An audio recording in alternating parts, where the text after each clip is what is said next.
this is my review of the Samsung fridge freezer. It's quite sleek and slim. So opening the door from the bottom, there is 4 shelves and 1 vegetable drawer. Although the shelves don't move, there is plenty of space on each drawer. This one slides out and has a stop on it so it won't fall onto the floor. So you slide it back in. The vegetable drawer is slide out and again has a stop on it so that doesn't fall onto the floor, and it is quite a lot of space. And on the door we have 4 shelves, and this one has a lid on easily. These can all be taken up and moved on to different ones should you need to do that.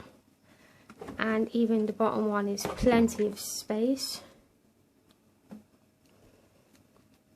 And then we come to the control panel located at the top of the freezer, and you have freezer and fridge.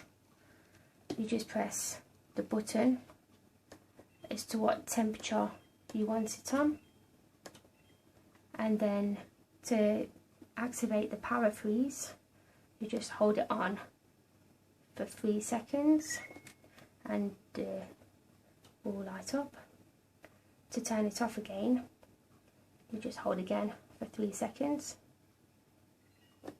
If you don't turn it off, that stays activated for 50 hours and then it will turn itself off, although it does use more energy. On the fridge side, again you just press the button to change to the temperature that you want, and as you can hear, that is the alarm to tell me that the door has been left open for too long. But you hold on for 3 seconds for the vacation, and if you're going on holiday it will change the temperature to just under 17 degrees should you not need the fridge, but the fridge freezer will still, well, the freezer part will still be on. And again, to turn off you just hold it on for 3 seconds. So that is the fridge. And then on the freezer you have 3 drawers. The top one is smaller than the bottom 2, but again it's quite spacious. But the 2, you can fit a lot of food in there.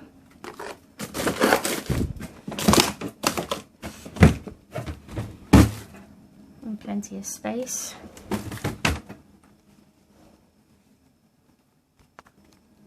And all the drawers have stoppers on to stop them from falling out onto the floor. So all in all, I would definitely recommend this fridge freezer. It's quite big.